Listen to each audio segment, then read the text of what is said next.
क्या क्या है त्रिएक परमेश्वर में? पिता, पुत्र, पवित्र आत्मा। पिता, पुत्र और पवित्र आत्मा, ये तीनों मिलके एक ही हैं। ये तीनों मिलके एक ही हैं। लेकिन एक बात ध्यान रखने योग्य है, मैं चाहता हूं आप सारे सुने और समझे और लिखें इस बात को। त्रिएकत्व में देखिए, जब पहले परमेश्वर ने सारी सृष्टि को बनाया ना, 5 दिन में सब कुछ बना के उसके बाद परमेश्वर ने आदम को बनाया।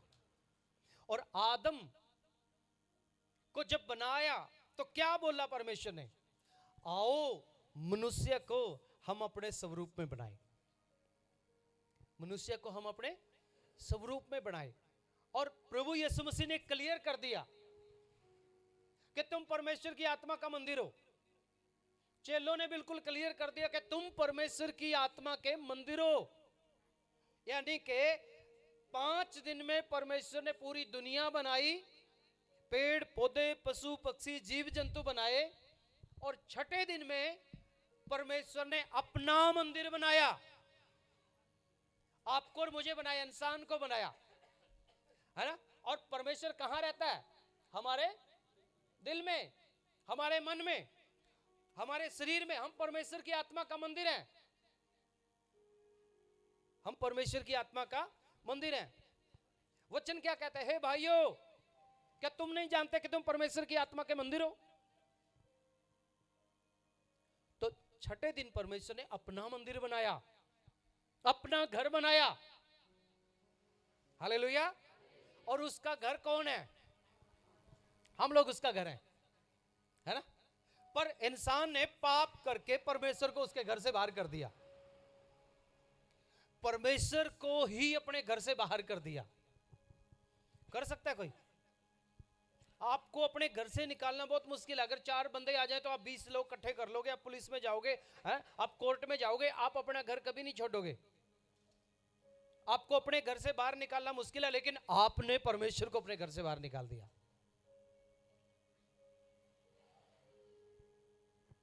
मनुष्य ने परमेश्वर को अपने ही घर से बाहर निकाल दिया। कितना खतरनाक काम किया इंसान ने। और अब यीशु मसीह आया फिर से रास्ता बनाने के लिए, फिर से रास्ता बनाने के लिए। और यीशु मसीह कहता है, मैं तेरे द्वार पर खड़ा हुआ खटखटाता हूं कि भैया दरवाजा खोल, मुझे अंदर आना है, मुझे अंदर आना है। कितनी गंभीर बात है। जिसने बनाया उसी को घर से बाहर निकाल दिया, अब वही दरवाजा खटखटा रहा है कि दरवाजा खोल, मैं अंदर आना चाहता हूं। बहुत मुश्किल है, लोग फिर भी बंद कर लेते हैं। जब जब इंसान को बना रहा था तो परमेश्वर कहता, आओ हम इंसान को अपने जैसा बनाए, मनुष्य को अपने रूप में बनाए, अपने स्वरूप में बनाए। आओ हम मनुष्य को अपने स्वरूप में बनाए। तो आओ, आओ पिता, पुत्र और पवित्र आत्मा, तीनों। और एक खास बात है इन तीनों में, इन तीनों में एक खास बात है। जब पिता का युग आता है तो पुत्र और पवित्र आत्मा पिता को बोलते हैं, पिता को महिमा, पिता को महिमा, पिता को महिमा, है ना? अब यीशु मसीह आ गया तो सारी बातें यीशु को महिमा, यीशु को महिमा। अब पवित्र आत्मा का युग है और पवित्र आत्मा, पिता और पुत्र दोनों मिलकर पवित्र आत्मा के बारे में बात करते हैं। अगर कोई पवित्र आत्मा के खिलाफ में बोलेगा तो उसके अपराध क्षमा नहीं किए जाएंगे। ये तीनों एक दूसरे को ऊंचा करते हैं, एक दूसरे को ऊंचा करते हैं। जैसे बाप ने अपनी सारी ताकत बेटे को दी, बाप ने अपनी सारी ताकत बेटे को दी। लोग आपके अंदर से मसीह को देखें, आपके अंदर से आपके बाप को देखें। और बेटे को ताकत देने के बाद बाप से कोई भी पूछता है तो बाप कहता नहीं, मेरे बेटे को पता है, मेरे बेटे को पता है। कौन करेगा? मेरा बेटा करेगा। कब करेगा? मेरा बेटा करेगा, उससे पूछो, मेरा बेटा करेगा। तो पिता भी कहता है मेरा बेटा करेगा, पिता भी कहता है मेरा बेटा करेगा, मेरा बेटा करेगा। अब पवित्र आत्मा का युग आ गया, पिता और प्रभु यीशु मसीह कहते हैं पवित्र आत्मा करेगा, पवित्र आत्मा करेगा। पवित्र आत्मा को ऊंचा उठाते हैं। आप जिससे बहुत ज्यादा प्यार करते हो ना, आप हमेशा उसके बारे में सोचते हो। अंग्रेजी में कहावत है कि जो जिससे प्यार करता है वो उसके अंदर रहता है। समझ रहे हो आप? जो एक सच्चा दोस्त अपने दोस्त के अंदर रहता है, एक सच्चा दोस्त अपने दोस्त के अंदर रहता है। परमेश्वर भी हमारे अंदर रहना चाहता है। हालेलुया। परमेश्वर भी हमारे अंदर रहना चाहता है। पति बोलता है पत्नी को, तू मेरे अंदर रहती है ना? पत्नी बोलता है पति को, तू मेरे अंदर रहती है। क्यों? क्योंकि एक सच्चा संबंध है उनके बीच में, सच्चा प्यार है, एक दूसरे को ऊंचा करते हैं। पत्नी से कोई बात करेगी, पत्नी बोलेगी नहीं मेरे पति को पूछेंगे, मेरे पति से बात करेंगे, मेरे पति से बात करेंगे, कुछ भी हो वो बोलते हैं मेरे पति से बात करेंगे। पति को भी ऐसा होना चाहिए, नहीं मेरी पत्नी करेगी, नहीं मेरी पत्नी करेगी। और पति और पत्नी मिलकर दोनों कहते हैं नहीं हमारे बच्चे करेंगे। ऐसा प्यार है ये। और यीशु मसीह ने वो प्यार आपसे और मुझसे किया और कहा कि मेरे चेले मेरे से भी बड़े बड़े काम करेंगे। हालेलुया। यानी कि लोग आपके अंदर से परमेश्वर को देखना चाहते हैं और परमेश्वर भी यही चाहता है कि मेरे बच्चों के अंदर से लोग मुझे देखें। कितना बड़ा प्यार है ये, है ना? हम समझते नहीं है इस बात को, हम दुनिया के प्यार में खोए हैं। लेकिन प्रभु कहता है तुम जाओ, तुम जाओ, मेरा संदेश लेके जाओ, तुम जाओ मेरी खबरी लेके, मेरी खुशखबरी लेके जाओ, तुम जाओ लोगों को चंगा करो, तुम जाओ बीमारों पे हाथ रखो, तुम जाओ अंधों को आंखें दो, तुम जाओ प्रार्थना करो, काम मैं करूंगा। क्यों? क्योंकि वो हमसे प्यार करता है, हमारे अंदर रहता है वो। और जो भाई और बहन उसे अपने अंदर रखता है ना, उसकी जिंदगी जबरदस्त हो जाती है, जिंदगी बदल जाती है। हालेलुया। जो उसे अपने अंदर रखता है, जो जिससे वो प्यार करता है, जो उससे प्यार करता है, वो उसके अंदर रहता है?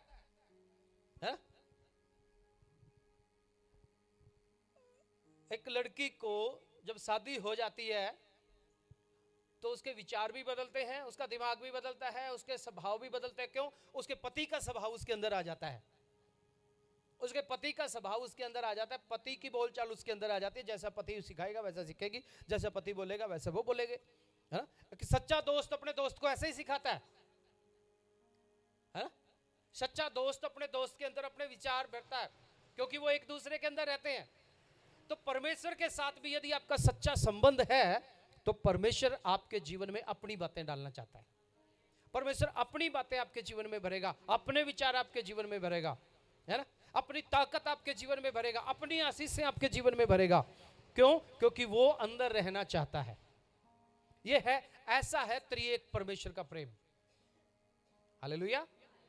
अब समझ रहे हो ना त्रिएक परमेश्वर, ये है त्रिएक परमेश्वर का प्रेम। इसीलिए प्रभु यीशु मसीह ने कहा तुम पिता पुत्र और पवित्र आत्मा के नाम से बपतिस्मा दो। आजकल बहुत सारे लोग हैं कहते हैं खाली यीशु मसीह के नाम से बपतिस्मा ले लो। इसीलिए परमेश्वर ने कहा, प्रभु यीशु मसीह ने खुद कहा कि तुम उन्हें चेले बनाओ, उन्हें आज्ञा मानना सिखाओ और उन्हें पिता पुत्र और पवित्र आत्मा के नाम से बपतिस्मा दो। त्रिएक परमेश्वर पे आस्था रखना, त्रिएक परमेश्वर में विश्वास रखना। अब हम लोग पढ़ेंगे आगे विश्वास के कर्तव्य, विश्वास के काम, विश्वास के काम। जब किसी व्यक्ति के मन में विश्वास आता है तो क्या क्या होता है? जब आपके अंदर विश्वास आता है तो आप क्या क्या करते हैं? आपके अंदर क्या क्या हो जाता है? कोई बता सकता है? जब आपके अंदर विश्वास आता है तो आपके अंदर क्या होता है? क्या क्या होता है आपके अंदर?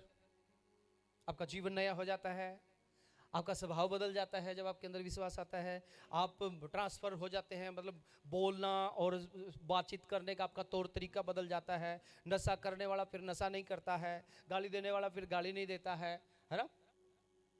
और क्या, वैर विरोध करने वाला फिर वैर विरोध नहीं करता है। क्यों? क्योंकि वो बदल जाता है। क्या होता है? उसमें बदलाव आ जाता है। तो ये है विश्वास के काम। विश्वास आदमी के अंदर जब आता है तो ये काम होते हैं। और भी कुछ बातों को हम लोग पढ़ेंगे। रोमियो की पत्री 5 अध्याय और 1 वचन से लेके 5 वचन तक।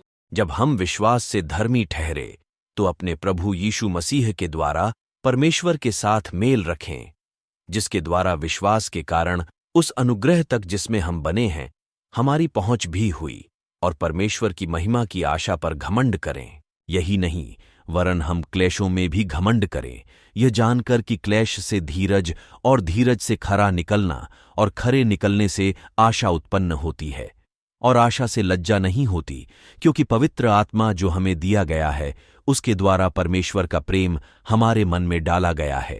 हालेलुया। परमेश्वर का वचन क्या कहता है? अतः जब हम विश्वास से धर्मी ठहरे तो अपने प्रभु यीशु मसीह के द्वारा परमेश्वर के साथ मेल रखें। जब इस विश्वास से हम धर्मी बनते हैं तो दूसरा काम है परमेश्वर के साथ मेल मिलाप करना। परमेश्वर के साथ मेल मिलाप करना। एक विश्वासी धर्मी तो बनता ही है, लेकिन वो परमेश्वर के साथ मेल मिलाप करता है। यानी कि विश्वास आने से परमेश्वर के साथ मेल मिलाप बढ़ जाता है। विश्वास करने से परमेश्वर के साथ मेल मिलाप बढ़ जाता है, और जिसके द्वारा विश्वास के कारण उस अनुग्रह तक जिसमें हम बने हैं हमारी पहुंच भी हुई। हमारी पहुंच भी है विश्वास के कारण। और परमेश्वर की महिमा की आशा पर घमंड करें। परमेश्वर की महिमा की आशा भी हमारे अंदर आ गई। हालेलुया। परमेश्वर तक पहुंच भी हुई, विश्वास करने से हमारे ऊपर अनुग्रह भी हुआ, और विश्वास करने से परमेश्वर की महिमा की आशा पर घमंड करने का मौका भी मिलता है। केवल यही नहीं, वरन हम क्लेशों में भी घमंड करें, यह जानकर कि क्लेश से धीरज, और धीरज से खरा निकलना, और खरे निकलने से आशा उत्पन्न होती है, और आशा में कोई लज्जा नहीं होती, क्योंकि पवित्र आत्मा जो हमें दिया गया है उसके द्वारा परमेश्वर का प्रेम हमारे मनों में डाला गया है। परमेश्वर का प्रेम भी हमारे मनों में डाला गया। विश्वास करने से धर्मी, और धर्मी होने से अनुग्रह तक हमारी पहुंच होती है, और अनुग्रह तक पहुंच होने से परमेश्वर पे आशा करने को घमंड मिलता है।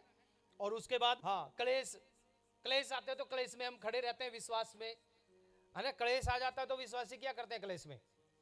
अगर किसी विश्वासी के जीवन में क्लेश आ गया, दुख आ गया, तो वो क्या करेगा? हाँ जी, आशा रखेगा। वो क्या आशा रखेगा? आशा क्यों रखेगा? क्योंकि उसे अपने प्रभु पे विश्वास है। उसे अपने प्रभु पे विश्वास है कि मेरा परमेश्वर वहां से बचा लेगा, इसलिए आशा होगी। और उस आशा पे घमंड करेगा। लोग कहेंगे भैया इधर आ जाओ, तांत्रिक के पास आ जाओ, वो कहेगा नहीं नहीं यार, तू उधर लेके चला जा अपने तांत्रिक को, मेरा यीशु मुझे बचा लेगा। आशा पे घमंड करेगा, है ना। विश्वासी क्या करेगा? जो मसीह में उसके ऊपर आशा, उसे आशा करने को मौका मिला है, उस आशा पे वो घमंड करेगा। उस आशा पे क्या करेगा? घमंड करेगा। आशा रखने से विश्वास नहीं आता, विश्वास रखने से आशा पे घमंड करने को मौका मिलता है। यानी कि आपकी आशा मजबूत हो जाती है विश्वास करने से। आपकी उम्मीद विश्वास करने से मजबूत हो जाती है, और आपकी उम्मीद पर, आपकी आशा पर आपको घमंड करने का मौका मिलता है। और हमें पता है आशा से लज्जा नहीं होती, क्योंकि पवित्र आत्मा जो हमारे मनों में डाला गया है, हमें दिया गया है, उसके द्वारा परमेश्वर का प्रेम हमारे मन में डाला गया है। परमेश्वर का प्रेम हमारे मन में इसलिए डाला गया, उस प्रेम में आकर, उस प्रेम के बस में होके हम इतने मजबूत हो जाते हैं कि क्लेश में भी हम खड़े रहते हैं, और हम आशा रखते हैं कि नहीं, मेरा परमेश्वर मुझे बचा लेगा। लोग कहेंगे तू तो बड़ा घमंडी है, सारा कुछ तो तेरा बर्बाद हो गया, अब भी तू कहता है परमेश्वर बचा लेगा।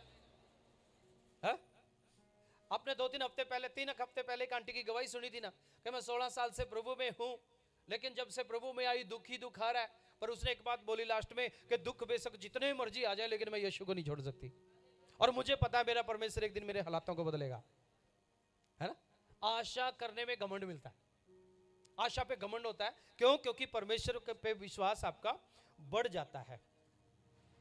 आगे हम पढ़ेंगे। देखिए विश्वास रखने से क्या क्या होता है। जब आप विश्वास करते हैं तो आपको लगता है मैं सुरक्षित हूं, आप सुरक्षित हो जाते हैं। जब आप विश्वास करते हैं आपको लगता है मैं चंगा हो जाऊंगा, आपकी आशा और उम्मीद बढ़ जाती है। जब आप विश्वास करते हैं तो परमेश्वर के साथ आपका रिश्ता जुड़ जाता है। और बाइबल बताती है कि विश्वास करने से धर्मी बनता है। धर्मी कब बनता है? काम करने से धर्मी नहीं बनता, धर्म के काम करने से धर्मी नहीं बनता, पुण्य दान करने से धर्मी नहीं बनता, बल्कि परमेश्वर पे विश्वास करने से धर्मी बनता है ना। और धर्मी बनेगा तो आशा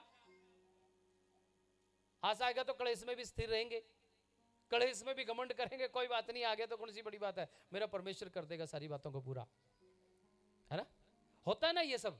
लोग आपके पास आते हैं गांव में आके, कहते हैं तेरे को क्या मिला प्रभु में आके, तेरा तो सब कुछ लूट गया प्रभु में आके, पर उम्मीद है नहीं, मेरा कल अच्छा है मेरे लिए। ये उम्मीद है कि मेरा कल मेरे लिए अच्छा है, क्योंकि आज जो मेरे को नुकसान देगा और कल जो मुझे नुकसान देने वाली बात है वो आज ही परमेश्वर मेरी जिंदगी में से बाहर कर देगा, है ना? ऐसे लोग जो मुझे कल आके जाके तंग करेंगे, नुकसान देंगे, परमेश्वर आज ही दूर कर देगा, आज ही मेरी जिंदगी से दूर कर देगा। जो बिजनेस मुझे घाटा देगा, जो चीजें मुझे परेशान करेंगी, वो परमेश्वर मेरी जिंदगी से दूर कर देगा। मुझे घमंड है इस बात पे, है ना? आशा नहीं छोड़ते, आशा में घमंड करते हैं। क्यों? क्योंकि परमेश्वर का प्रेम जो हमारे अंदर डाला गया वो हमें इतनी दलेरी देता है, इतनी ताकत देता है अंदर से। आपकी जानकार किसी मंत्री के साथ हो ना और लोग आपको परेशान करें, लोग दुखी करें, आपको कोई फर्क नहीं पड़ेगा। आप कहेंगे मैंने एक फोन घुमा दिया ना, ये सारा कुछ ठीक हो जाएगा। एक फोन घुमा दिया तो सारा कुछ ठीक हो जाएगा। कभी कभी ऐसा होता है। आप परमेश्वर की आंख की पुतली हैं, परमेश्वर की आंख की पुतली है। अगर आपको कोई टच करेगा, आप में कोई धूल डालने की, मिट्टी डालने की, गंदगी डालने की कोशिश करेगा, तो परमेश्वर उसे क्षमा नहीं करेगा। परमेश्वर कहेगा आजा, मैं तेरे को देखूंगा, है ना? आपको कोई भला बुरा बोलेगा, इसलिए प्रभु यीशु मसीह ने कहा तू माफ करना, क्योंकि बदला लेना तेरा काम नहीं है। बदला लेना परमेश्वर कहता मेरा काम है, तू माफ कर, क्योंकि मैंने तुझे माफ किया, इसलिए तू भी आगे माफ कर, ताकि तेरी माफी बनी रहे। जब हम किसी को माफ करते तो हमारी माफी बनी रहती है। इब्रानियों की पत्री देखिए, विश्वास करने से और क्या होता है। इब्रानियों की पत्री मेरे साथ निकालिए, सब लोग निकालिए जिसके पास बाइबल है। इब्रानियों की पत्री उसका 4 अध्याय मिल गया, 3 वचन। परंतु हम जिन्होंने विश्वास किया है उस विश्राम में प्रवेश करते हैं, जैसा उसने कहा, मैंने अपने क्रोध में शपथ खाई कि वे मेरे विश्राम में प्रवेश करने न पाएंगे। हम जो विश्वास करते हैं उसके विश्राम में प्रवेश करते हैं। हम जो विश्वास करते हैं उसके विश्राम में प्रवेश करते हैं। विश्वास करने वाले परमेश्वर के विश्राम में प्रवेश करते हैं। परमेश्वर का विश्राम क्या है? एक बहुत बड़ी बात है परमेश्वर के विश्राम में प्रवेश करना। यीशु मसीह ने भी कहा, यदि कोई बहुत से दबे हुए लोगों मेरे पास आओ, मैं तुम्हें विश्राम दूंगा। बहुत से दबे हुए लोगों मेरे पास आओ, मैं तुम्हें विश्राम दूंगा। But we who have believed enter into that rest. As he said, I swore in my anger that they will not be able to enter my rest. Form the अंग्रेजी में foundation. लिखा है मेरे रेस्ट में, मेरे rest, विश्राम। Rest करते समय आप क्या करते हैं? जब आप विश्राम करते हैं तो आप क्या करते हैं? पहली बात तो आपको नींद आ जाती है। विश्राम करने से आप हल्के महसूस करते हैं अपने आप को। आपके ऊपर जो काम का प्रेशर होता है, वर्क लोड होता है, आपके ऊपर दिमाग पे लोड होता है, वो फ्री हो जाते हैं उससे, है ना? उससे आप फ्री हो जाते हैं और आपको ठंडापन का महसूस होता है। जब कोई आदमी विश्राम करता है, जब कोई आदमी विश्राम करता है, आदमी फ्री हो जाता है। आदमी फ्री हो जाता है, रेस्ट करता है तो दिमाग फ्री हो जाता है। कई बार ज्यादा काम करते हैं, डॉक्टर भी बोलता है थोड़ा रेस्ट कर लो। बीमार होता है, परेशान होता है ना, दर्द होता है, जिस बंदे के जीवन में परेशानी, शरीर में, बॉडी में पेन रहता है, डॉक्टर बोलता है थोड़ा रेस्ट कर लो। रीढ़ की हड्डी में दर्द हो जाए, डॉक्टर बोलता है बेड रेस्ट कर लो। बेड रेस्ट करना अलग बात है, रेस्ट करने से आप अपने आप को तरोताजा महसूस करते हो, शांति मिलती है आपको। क्या मिलती है? शांति मिलती है। पति पत्नी का झगड़ा होता है ना, और पति थोड़ा लेटना चाहता है, विश्राम करना चाहता है, पत्नी आके बेडरूम में कुछ बोलना शुरू कर देती है, इधर उधर सामान फेंकना शुरू करती है। पति बोलता है मुझे थोड़ा सा रेस्ट करने दे, मतलब सारी टेंशन से मुझे फ्री होने दे, है? रेस्ट करने से हम तरोताजा महसूस करते हैं अपने आप को। और परमेश्वर का विश्राम जो है वो उससे भी बढ़कर है। कितने लोग चाहते हैं परमेश्वर के विश्राम में प्रवेश करना? यानी आपके जीवन में विश्राम नहीं है। फिर जब तक कि संसार में रहेंगे किसी के जीवन में विश्राम नहीं है, है ना? क्योंकि ये संसार हमें अपनी तरफ खींचता है और परमेश्वर अपनी तरफ खींचता है, संसार अपनी तरफ खींचता है, और हम संसार में ज्यादातर रहते हैं। और संसार हमारे शरीर में बसा हुआ है।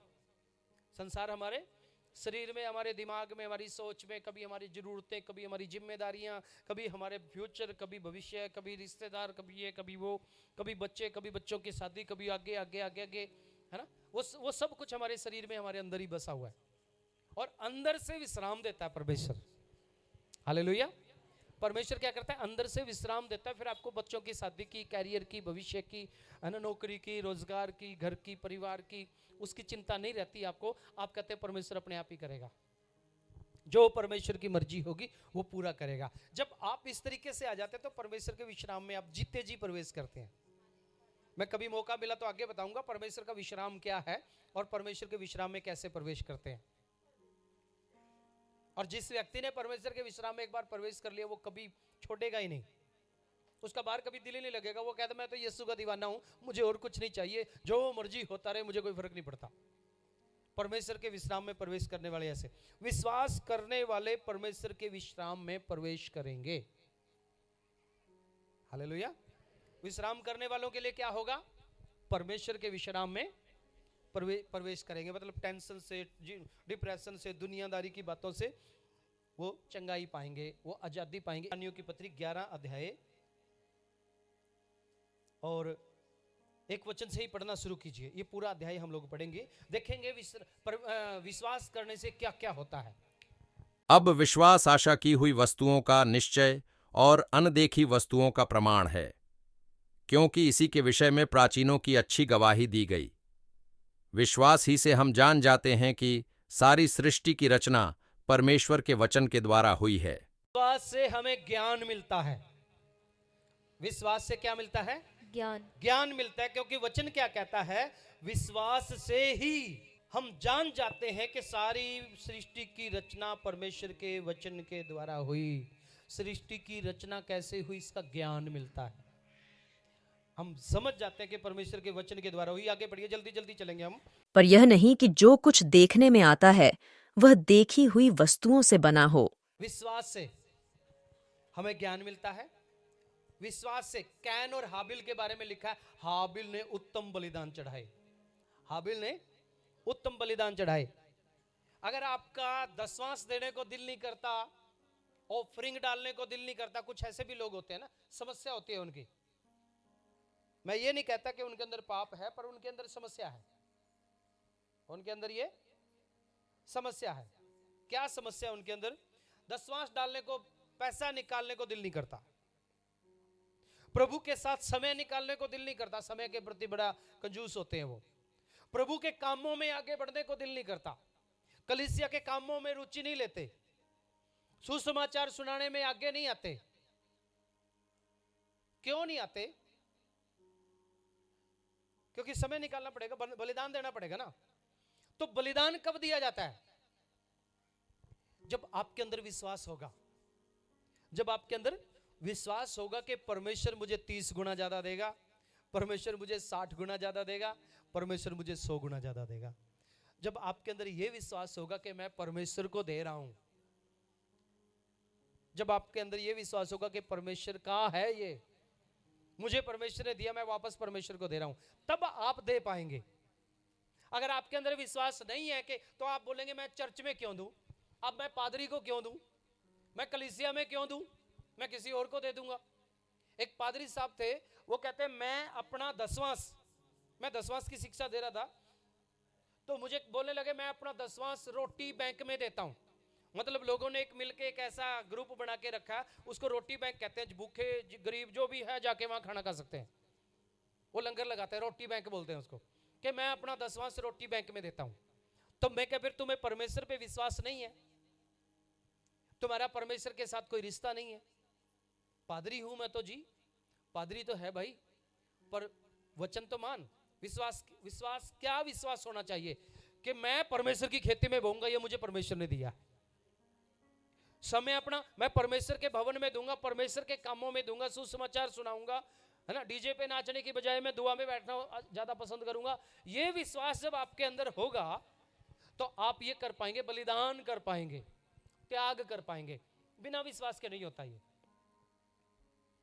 ये भी विश्वास का एक हिस्सा है ना। पढ़िएगा। विश्वास ही से हाबिल ने कैन से उत्तम बलिदान परमेश्वर के लिए चढ़ाया और उसी के द्वारा उसके धर्मी होने की गवाही भी दी गई, क्योंकि परमेश्वर ने उसकी भेंटों के विषय में गवाही दी। गवाही भी दी गई। विश्वास से हाबिल ने कैन से उत्तम बलिदान चढ़ाया। दो भाई थे, एक खेतीबाड़ी करता था, अच्छी फसल हुई, दूसरा भेड़ बकरियां रखता था, उसकी भेड़ बकरियां भी अच्छी थी। और हाबिल ने अपनी भेड़ बकरियों में से कुछ परमेश्वर को देना चाहा।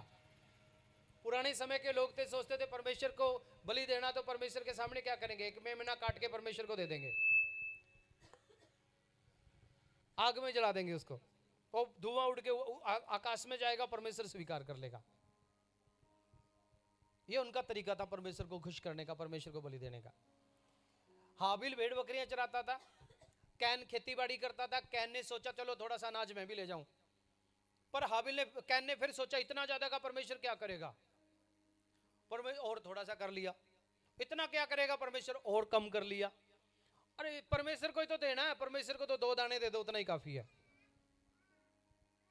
लेकिन हाबिल के मन में कुछ और था। हाबिल विश्वासी था, वो कहता नहीं मैं सबसे बढ़िया वाला दूंगा परमेश्वर को, क्योंकि जो कुछ मेरे पास है परमेश्वर का ही तो है ना। तो उसके बलिदान को परमेश्वर ने स्वीकार किया। दिया दूसरे ने भी, लेकिन रो रो के दिया, और उसके बारे में नहीं लिखा गया। अब जहां भी कहीं गवाही आती है विश्वासियों की, तो हाबिल की गवाही आती है, हाबिल की गवाही आती है। और हाबिल के बारे में लिखा जाता है कि उसने उत्तम बलिदान चढ़ाया। हजारों सालों के बाद जब पौलुस लिखता है तो फिर ये लिखता है, और वो उत्पत्ति की किताब में जब हम पढ़ते हैं, पुराना नियम भी बीत गया, नया नियम भी बीतने जा रहा है। जब इब्रानियों के लोगों के लिए लिखता है, इब्रानियों कलीसिया के लिए लिखता है, तब पौलुस उस बात को याद करता है कि विश्वास के द्वारा वो 2 भाइयों में से एक भाई ने, हाबिल ने उत्तम बलिदान चढ़ाया और वो धर्मी माना गया। आगे बढ़िए। विश्वास ही से हनोक उठा लिया गया कि मृत्यु को न देखे, और उसका पता नहीं मिला, क्योंकि परमेश्वर ने उसे उठा लिया था। और उसके उठाए जाने से पहले उसकी यह गवाही दी गई थी कि उसने परमेश्वर को प्रसन्न किया है। विश्वास से ही हनोक उठा लिया गया, विश्वास ही से हनोक उठा लिया गया और उसके बारे में गवाही दी। जब विश्वास होता तो विश्वास के द्वारा उठाए भी जाएंगे आप। जब यीशु मसीह आएगा तो हम भी उठाए जाएंगे, इस बात पे भी विश्वास करना। हम गाते हैं ना, बदला दे पार जावांगे, क्यों गाते हैं? क्योंकि विश्वास है कि एक दिन जब यीशु मसीह आएगा तो हम भी उठा लिए जाएंगे। विश्वास आपको उठाए जाने के लिए भी मजबूती देता है, आशा देता है, उम्मीद देता है कि एक दिन हम उठाए जाएंगे। क्यों? हनोक भी विश्वास के कारण ही उठा लिया गया, विश्वास के द्वारा उठा लिए जाएंगे। और उसके बारे में लिखा गया कि उसने परमेश्वर को खुश किया, यानी विश्वासी अपने परमेश्वर को खुश करता है। अगर आप विश्वासी हैं तो आप अपने परमेश्वर को खुश करेंगे, ना कि लोगों को खुश करेंगे। लोगों को खुश करने के लिए क्या बोलेंगे? आज रिश्तेदार आ रहे हैं जी, चलो कोई बात नहीं, आज नहीं जाएंगे चर्च में। अगर परमेश्वर को खुश करने वाला तो क्या कहेगा? भाई रिश्तेदार बुरा मान जाएंगे कोई बात नहीं, लेकिन परमेश्वर बुरा मान गया तो मेरा तो कुछ भी नहीं रहेगा, है ना। इसलिए वो रिश्तेदारों को बोलेगा भैया संडे को मत आना, संडे को मैं प्रभु के घर में हूंगा। सही समझ रहे हैं ना? अगर प्रभु पे विश्वास नहीं है तो क्या कहेंगे? कोई बात नहीं, चर्च में तो जाते ही रहते हैं, फिर चले जाएंगे, कभी क्या फर्क पड़ता है, यीशु मसीह भी वही मिलेगा, पादरी साहब भी वही मिलेगा, कलीसिया भी वही मिलेगी। पर विश्वास के कारण, किसके कारण? विश्वास के कारण उठा लिए जाएंगे और विश्वास के कारण ही परमेश्वर को खुश करेंगे। विश्वासी परमेश्वर को खुश करता है। आगे बढ़िए, वचन 7। विश्वास ही से नूह ने उन बातों के विषय में जो उस समय दिखाई न पड़ती थीं, चेतावनी पाकर भक्ति के साथ अपने घराने के बचाव के लिए जहाज बनाया। विश्वास के कारण क्या हुआ? नूह ने जो चीजें दिखाई नहीं पड़ती थी, क्योंकि बारिश नहीं हुई थी तब तक, और परमेश्वर ने नूह को कहा कि मैं बारिश करने वाला हूं, सारी धरती डूब जाएगी, सब कुछ खत्म कर दूंगा मैं, पर तू अपने लिए, अपने परिवार के लिए जहाज बना ले। विश्वास नहीं होता तो वो कभी नहीं बनाता, वो भी डूब जाता, वो भी खत्म हो जाता है। पर विश्वास के कारण जो चीजें दिखाई नहीं देती वो भी करते हैं हम लोग। हालेलुया। विश्वासियों को जो चीजें दिखाई नहीं देती दुनिया को, विश्वासी लोग परमेश्वर की आज्ञा पाके वो करते हैं। किया कभी आपने? आपके पास कुछ भी नहीं है, पैसा भी नहीं है, कहीं से मिलता भी नहीं है, आपने घर बनाना शुरू कर दिया और वो घर बनकर तैयार हो गया, पैसा कहां कहां से आया, किस किसने दिया, आपको पता भी नहीं चला। बन के भी तैयार हो गया। आपने विश्वास के साथ शुरुआत की। जो चीजें दिखाई नहीं पड़ती विश्वासी उन चीजों को देखता है, चीजें दिखाई नहीं पड़ती विश्वासी उनको करता है।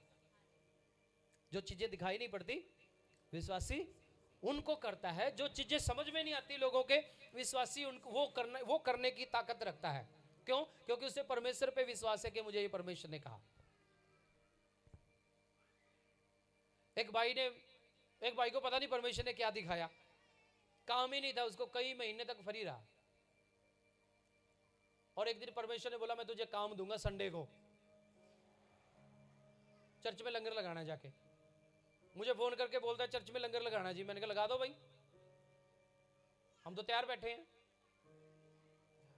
पैसे नहीं है उसके पास, पर प्रार्थना करता, परमेश्वर ने मन में डाला। शाम को उसके घर में उसकी सास आ गई, उसको बोला कुछ पैसे हैं? उसने बोला हाँ पैसे हैं। पैसे दे दिए उसने, लंगर बना दिया। उसी दिन शाम को घर गया 3 बजे के आसपास, चर्च में से घर गया तो जाके एक आदमी उसके पास आया और बोला मुझे काम पे चल, मुझे तेरी जरूरत है, मेरे काम पे चल। तो उसने बोला नहीं अब तो 3 बज गए, 2 घंटे में क्या करूंगा मैं, ना तो मजदूरी मुझे पूरी मिलेगी ना आधी मिलेगी, 2 घंटे में क्या मिलेगा, कल से आ जाऊंगा। उसने बोला मैं तुझे पूरी मजदूरी दूंगा, आज से शुरू हो जा। 2 घंटे का काम किया, पूरी मजदूरी लेके आया। और उसके बाद अभी परमेश्वर ने उसको बोला 2 महीने का लंगर लगा। मुझे नहीं पता वो क्या आशीष आने वाली है उसके बाद। मालूम है क्या होता है? विश्वासी उन चीजों को देखता जो दुनिया नहीं देखती। इसलिए नूह ने भी उन चीजों को देखा जो परमेश्वर ने कहा कि तू जहाज बना, मैं बारिश करने वाला हूं। उन दिनों में बहुत सारे लोग नूह को जब ऊपर देखता था पूछते हो गए ऊपर क्या देख रहा है तुम, बारिश तो कभी होती नहीं है। लोगों को पता ही नहीं बारिश क्या होती है? ये ऊपर देखता ऊपर से पानी गिरेगा, लोग कहते हैं पागल हो गया, ऊपर से भी कभी पानी गिरता है। और जब ऊपर से पानी गिरने लगा तब लोगों ने बोला ये बंदा तो सही बोल रहा था।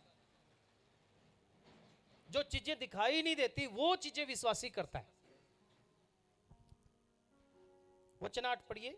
विश्वास ही से अब्राहम जब बुलाया गया तो आज्ञा मानकर ऐसी जगह निकल गया जिसे मीरास में लेने वाला था, और यह न जानता था कि मैं किधर जाता हूं, तो भी निकल गया। विश्वास से अब्राहम अपने घर को छोड़ के निकल गया। अब्राहम खानदानी आदमी था, रईस आदमी था, अपने घर को छोड़ के निकल गया। परमेश्वर ने कहा मैं तुझे जातियों का पिता बनाऊंगा, परमेश्वर ने कहा मैं तुझे एक देश दूंगा, लेकिन कंडीशन क्या? घर छोड़ के निकलना पड़ेगा। घर को छोड़ दिया, देश मिल गया, है ना? घर को छोड़ दिया। क्यों छोड़ दिया? क्योंकि परमेश्वर ने कहा था, विश्वास कर लिया और चला गया। विश्वास करने वाला विश्वासी जो है उन चीजों को देखता है, छोटी चीजों को छोड़ के बड़ी चीजों पे ध्यान लगाता है ना? छोटी चीजों को छोड़ के, परमेश्वर कहता है छोटी को छोड़ दे, बड़ी करना है। कभी कभी मसीह में कोई लोग आते हैं, मेरी दुकान बंद होगी जी। मैं कहता हूं प्रभु कोई बड़ा बिजनेस देने वाला होगा भाई, या प्रभु कुछ और चाहता होगा। कोई कहता जी मेरी नौकरी छूट गई, कोई बात नहीं भाई, प्रभु और कुछ चाहता होगा आपसे। क्यों? क्योंकि प्रभु हमेशा कहता है विश्वासियों के लिए छोटी छोड़ो, बड़ी को पकड़ो। अब्राहम को बोलता घर को छोड़, देश दे दूंगा मैं तेरे को। हालेलुया। विश्वास के साथ उन चीजों को छोड़ता है, घर से निकालता और देश को भागीदार बना देता है। और विश्वास करके निकल गया और भागीदार बन गया। आगे बढ़िए, वचन 9। विश्वास ही से उसने प्रतिज्ञा किए हुए देश में, पराए देश में परदेशी के समान रहकर इसहाक और याकूब समेत जो उसके साथ उसी प्रतिज्ञा के वारिस थे, तंबुओं में वास किया। प्रतिज्ञा वारिस बनाती है। प्रतिज्ञा के कारण वारिस बनता है। विश्वास जब करता है कोई तो प्रतिज्ञा भी मिलती है उसको। किसकी प्रतिज्ञा मिलती है विश्वास करने वाले को? परमेश्वर की प्रतिज्ञा। किसका वायदा मिलता है विश्वासी के लिए? विश्वासी के साथ वादा कौन करता है? भाई तू चिंता मत कर, मैं संभालूंगा, मैं तेरे आगे आगे चलूंगा, मैं तेरी मदद करूंगा। जब तू जल में जाएगा तो नदियां तुझे डुबो नहीं सकती। जब तू आग में से चलेगा तुझे लो नहीं लगेगी। जब तू मौत की वादी में से निकलेगा तुझे कोई परेशानी नहीं होगी। मेरे फरिश्ते तेरी मदद करेंगे, मैं तेरे आगे आगे चलूंगा, तेरे देश में अन्न जल की घटी नहीं होने दूंगा। कौन प्रतिज्ञा करता है? परमेश्वर प्रतिज्ञा करता है कि प्रतिज्ञा के वारिस बनते हैं विश्वास करने वाले। विश्वास करने वाले प्रतिज्ञा के वारिस बनते हैं। जो परमेश्वर पे विश्वास करते हैं, परमेश्वर उनको प्रतिज्ञाओं के वारिस बनाता है। परमेश्वर के सारे वायदे उनके जीवन में पूरे होते हैं। हालेलुया। हालेलुया। विश्वास के कारण ही सारा ने संतान प्राप्त की। विश्वास वंश भी बढ़ाता है। विश्वास क्या करता है? वंश बढ़ाता है, क्योंकि प्रभु कहता है धर्मी के खानदान पे सदा बरकत रहेगी, धर्मी के बाल बच्चों पे बरकत रहेगी। मतलब कोई धर्मी है तो उसके बाल बच्चे भी होंगे, धर्मी है तो उसके बाल बच्चे भी होंगे। धर्मी बनोगे तो बाल बच्चे बढ़ेंगे। धर्मी होने से वंश भी बढ़ता है। सारा ने विश्वास किया, अब्राहम ने विश्वास किया। बुढ़ापे में भी परमेश्वर ने एक बेटे की आशीष से उनको आशीषित कर दिया। और विश्वास वचन बीच में जब पढ़ते हैं, आने वाली आशीष को खोलता है विश्वास। पढ़िएगा। विश्वास ही से इसहाक ने याकूब और एसाव को आने वाली बातों के विषय में आशीष दी। विश्वास ही से याकूब ने मरते समय यूसुफ के दोनों पुत्रों में से एक एक को आशीष दी और अपनी लाठी के सिरे पर सहारा लेकर दंडवत किया। विश्वास ही से यूसुफ ने, जब वह मरने पर था, तो इस्राएल की संतान के निकल जाने की चर्चा की और अपनी हड्डियों के विषय में आज्ञा दी। विश्वास जो है आशीषों को खोलता है। विश्वास आने वाली बरकत को खोलता है। विश्वास के साथ आशीष देते हैं ना, तुम्हें आशीष मिले। जाओ परमेश्वर तुम्हारे साथ है, जाओ तुम्हारा ये काम सफल होगा। विश्वास के कारण आशीष खुल जाती है। विश्वास के कारण आशीष खुल जाती है। विश्वास आशीष को भी खोलता है। और वचन 24 में सच को सच मानने के लिए भी मदद करता है। विश्वास ही से मूसा ने सयाना होकर फिरौन की बेटी का पुत्र कहलाने से इनकार किया। फिरौन की बेटी का पुत्र कहलाने से इनकार कर दिया। विश्वास के कारण सियाना होकर उसे पता लग गया कि मैं उस कुल में से हूं, उस जाति में से हूं। इसलिए जब वो सियाना हुआ तो उसने परमेश्वर पे विश्वास करते हुए झाड़ी में से देखा उसको, उसकी बात मानी, तो फिरौन की बेटी का बेटा होने से इनकार कर दिया कि मैं इसका बेटा नहीं हूं। सच को सच मानने में मदद करता है। वचन 27 में जब पढ़ते हैं, विश्वास डर को भगाता है। विश्वास ही से राजा के क्रोध से न डरकर उसने मिस्र को छोड़ दिया, क्योंकि वह अनदेखे को मानो देखता हुआ दृढ़ रहा।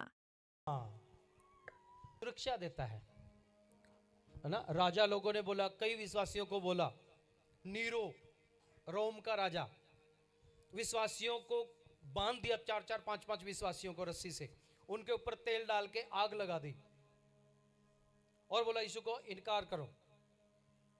वो हंसते हंसते मर गए। यीशु का इनकार नहीं किया। अगर डर जाते तो क्या होता? सदरक में सकबदनगो, राजा ने बोला 7 गुना तेज कर दो, भट्टे की आग को 7 गुना तेज कर दो, तो भी नहीं डरे। उनको जो पकड़ के लेके गए थे, वो पकड़ के ले जाने वाले आग में डालने के लिए गए थे। वचन कहता है वो जल के मर गए। लेकिन ये 3 नहीं, अब 4 आदमी घूम रहे आग के बीच में। और राजा खुद गवाही देता है, ये तो 3 डाले थे, अब चौथा कहां से आ गया? तो भट्टे के पास जाके परमेश्वर के दासों बाहर आ जाए। डर को भगा देता विश्वास। जिस बंदे को डर लगता है, समझ लेना विश्वास नहीं है उसके अंदर। डर भी 2 तरीके का होता है। जो रब से डरता है वो दिलेर होता है, उसके अंदर विश्वास मजबूत होता है। जो शैतान से डरता है उसका विश्वास कमजोर है।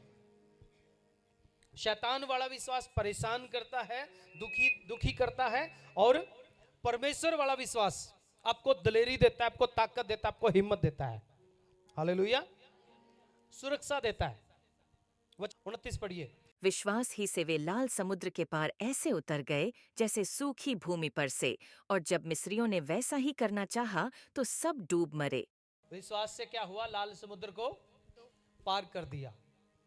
एक ही विश्वासी था बंदा, बाकी तो उस पर कुड़कुड़ा रहे थे, रो रहे थे। उसने परमेश्वर की ओर देखा, प्रभु यहां ले आए आगे।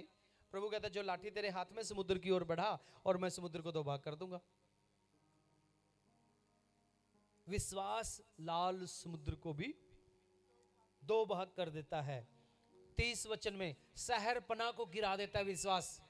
विश्वास ही से यरीहो की शहरपनाह, जब वे 7 दिन तक उसका चक्कर लगा चुके तो वह गिर पड़ी। विश्वास के साथ चक्कर लगाया। अगर विश्वास नहीं होता, ऐसे ही चक्कर लगा के आ जाते तो कुछ नहीं होता। लेकिन विश्वास के द्वारा यहोशू के साथ परमेश्वर ने वादा किया था, तुम 7 चक्कर काटना। 7वें दिन 7 चक्कर काटना, 7 दिन तक 1-1 चक्कर काटते रहना। 7वें दिन 7 चक्कर काटे, जोर से जयकारा लगाया, ललकारे और शहरपना गिर गई विश्वास के कारण। अगर विश्वास नहीं था तो नहीं जाते। बहुत सारे लोग हैं, हमको उनको कुछ बोलते हैं, उनको विश्वास ही नहीं होता, मानते ही नहीं, बाद में परेशान हो जाते हैं वो, फिर कहते हैं जी मान लेते तो ठीक था। क्यों? क्योंकि अब समझ में आ गया।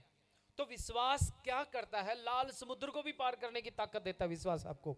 वचन 31, विश्वास ही से राहाब वेश्या आज्ञा न मानने वालों के साथ नष्ट नहीं हुई, इसलिए कि उसने भेदियों को कुशल से रखा था। हाँ, राहाब वेश्या थी, वेश्यावृत्ति करती थी, लेकिन उसे विश्वास था कि इजराइल का परमेश्वर बचा लेगा, इसलिए वो आज्ञा ना मानने वालों के साथ नाश नहीं हुई। इसलिए अन्य जातियों के साथ, वो सारे शहर के साथ नाश नहीं हुई। यरीहो के शहर में से एक ही बचा, वो परिवार, राहाब का परिवार, विश्वास के कारण। विश्वास घराने को बचा लेता है।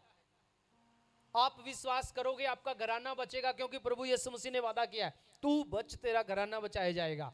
वचन क्या कहता है? तू बच तेरा घराना बचाया जाएगा, मतलब तू विश्वास कर तेरा घराना बचाया जाएगा।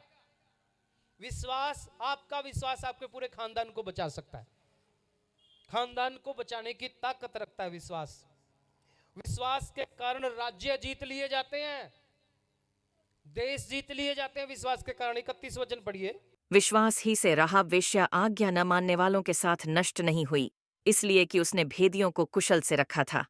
अब और क्या कहूँ, क्योंकि समय नहीं रहा कि गिदोन का और बाराक और शिमशोन का और यिफ्तह का और दाऊद और शमूएल का और भविष्यद्वक्ताओं का वर्णन करूं।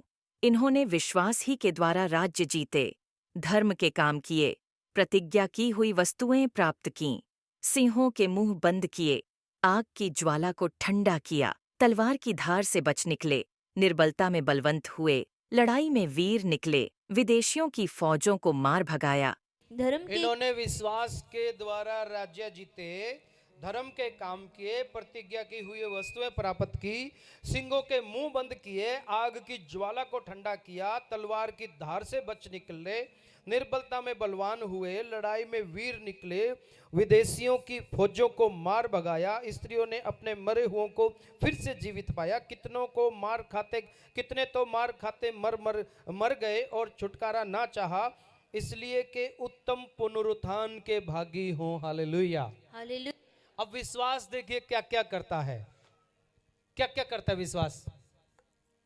जीने की ताकत देता है, सामर्थ्य बनाता है। बड़े बड़े पहाड़, बड़ी बड़ी मुसीबतें जब आपके जीवन में आता है, अगर आपके अंदर विश्वास है तो आप उनको पार कर देते हो। विश्वास आपकी जड़ को मजबूत करता है। विश्वास लाल समुद्र को 2 भाग कर देता है। विश्वास से राज्य जीत लिए जाते हैं। विश्वास के द्वारा लोग मारे जाते हैं फिर जिंदा हो जाते हैं। विश्वास के द्वारा बड़े बड़े काम हमें देखने को मिलते हैं। और हम अपने आप को क्या कहते हैं? विश्वासी। हम अपने आप को क्या कहते हैं? विश्वासी। तो ये सब विश्वास करने वालों के काम है, ये ड्यूटी है, ये कर्तव्य है, ये काम है जो विश्वास करने वालों के जीवन में परमेश्वर करता है। या विश्वास अगर आपके जीवन में, तो ये काम भी आपके जीवन में आ जाएंगे। हालेलुया। इसलिए परमेश्वर कहता है तुम जयवंत से भी बढ़कर जीवन में चलने वाले हो। हालेलुया। दुष्ट आत्मा आ जाती है, हम भागते हैं कहीं सियाने के पास, हम भागते हैं कहीं बड़ी कलीसिया में, हम भागते हैं कहीं सामर्थी पादरी पे, ले हैंड करवा लेंगे जी। क्यों? तुम्हें विश्वास नहीं है। तुम्हें विश्वास नहीं है कि वो तुम्हारा भी परमेश्वर है। तुम्हें विश्वास नहीं है कि उसने बड़े बड़े काम किए हैं, तुम्हारे जीवन में नहीं करेगा वो। कुछ कम विश्वासी लोग सोचते चलो इधर भी संगति लग लेंगे, उधर भी संगति करेंगे, उधर भी जाएंगे, उसको भी हेलो हाय कर लेंगे, उसको भी बुला लेंगे, उसको भी मना लेंगे, उसके साथ भी, उसके साथ भी, उसके साथ। क्या तुम्हें विश्वास नहीं है कि तुम परमेश्वर के साथ ही हो जाओ, सारा कुछ सही हो जाएगा? हा? तुम्हें विश्वास नहीं है कि परमेश्वर के साथ चलने से तुम्हारा सारा कुछ सही हो जाएगा? देखिए, विश्वास करने से प्रतिज्ञा के वारिस होते हैं, विश्वास करने से घराना बचता है, विश्वास करने से राज्य जीते जाते हैं, विश्वास करने से मुर्दा भी जिंदा हो जाते हैं, विश्वास करने से लाल समुद्र पार हो जाता है, विश्वास करने से निर्बलता में धनी होते हैं, विश्वास करने से पापी भी पवित्र बन जाते हैं, विश्वास करने से जीवन मिलता है, विश्वास करने से धर्मी ठहरते हैं, विश्वास करने से उठा लिए जाएंगे, विश्वास करने से उम्मीद रखेंगे, आशा मजबूत होगी, आशा पर घमंड करेंगे, विश्वास करने से संतान भी पैदा करेंगे, विश्वास करने से कुल भी बढ़ेगा, विश्वास करने से डर भी भागेगा, विश्वास करने से शैतान भी भागेगा। हालेलुया। इसलिए विश्वास को समझना जरूरी है कि हम कौन सा विश्वास करते हैं। हम कौन सा विश्वास करते हैं? आपका विश्वास आज भी तेल पानी पे है, आपका विश्वास आज भी प्रार्थना वाली चद्दर पे और कंबल पे है, तो फिर आपके साथ कुछ नहीं हो सकता। हालेलुया। परमेश्वर ने मूसा को नहीं बोला ये कंबल ओढ़ ले, भागते हो। उससे बढ़िया यही है कि आप विश्वास के साथ प्रार्थना करो, घुटने टेक के परमेश्वर की उपस्थिति में आओ, फिर देखो परमेश्वर क्या क्या करता है आपके साथ। हालेलुया। प्रभु आप सब लोगों को आशीष दे।